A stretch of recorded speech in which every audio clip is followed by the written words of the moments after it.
کھانا کس نے بھیجا تھا؟ بہت ہی پیارا ایک تفسیر قرطبی کے اندر واقعہ نقل کیا گیا ہے۔ امام قرطبی رحمۃ اللہ علیہ فرماتے ہیں کہ قبیلہ اشعریین کے لوگ جب ہجرت کر کے مدینہ منورہ پہنچے تو ان کا تمام سامان جو کھانے پینے کا تھا ختم ہو چکا تھا۔ انہوں نے اپنا ایک آدمی رسول اللہ صلی اللہ علیہ وسلم کی خدمت میں بھیجا کہ ہمارے کھانے پینے کا کوئی انتظام کیا جائے۔ وہ آدمی جب رسول اللہ صلی اللہ علیہ وسلم کے گھر کے دروازے پر پہنچا تو رسول اللہ صلی اللہ علیہ وسلم کی آواز آ رہی تھی جو قرآن پاک کی اس آیت وَمَا مِن دَابَةٍ فِي الْأَرْضِ إِلَّا عَلَى اللَّهِ رِزْقُهَا کی تلاوت کر رہے تھے۔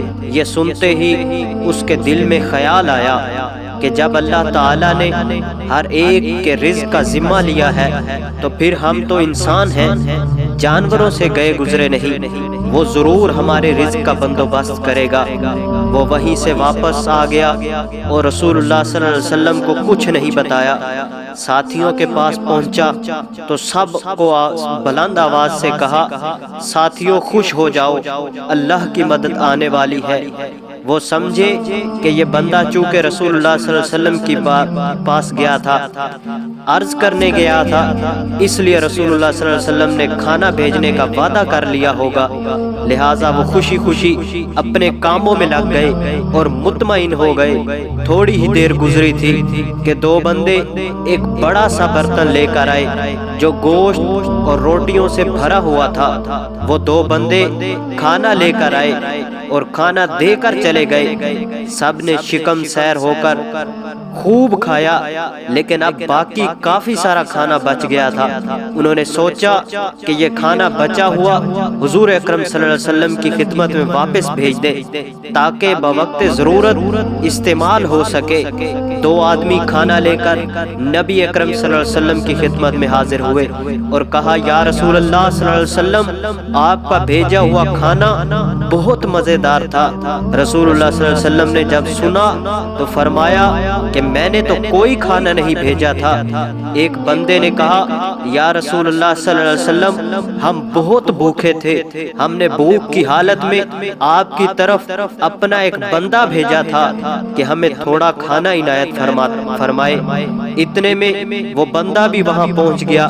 اس نے کہا، یا رسول اللہ صلی اللہ علیہ وسلم، جب میں آیا تو آپ قرآن پاک کی آیت وَمَا مِن دَابَةٍ فِي الْأَرْضِ إِلَّا عَلَى اللَّهِ رِزْقُهَا پڑھ رہے تھے، لہٰذا میں نے سوچا کہ جو ذات جانوروں کے رزق کی ذمہ داری اٹھا رہی ہے وہ ذات ہماری بھی ذمہ دار ہے، اسی لیے میں آپ کو کچھ بتائے بغیر چلا گیا تھا۔ تب رسول اللہ صلی اللہ علیہ وسلم مسکرائے اور فرمایا، یہ رزق میں نے نہیں بلکہ اس پروردگار نے بھیجا تھا جو ہر شے کے رزق کا ذمہ دار ہے۔ اور یہ اتنا پیارا واقعہ تفسیر قرطبی کے اندر ہے کہ ان کا بھروسہ، ان کا سہارا، ان کا جو ایک رشتہ تھا وہ فقط رسول اللہ صلی اللہ علیہ وسلم کے ساتھ جڑا ہوا تھا اور یقین اللہ عز و جل پر تھا۔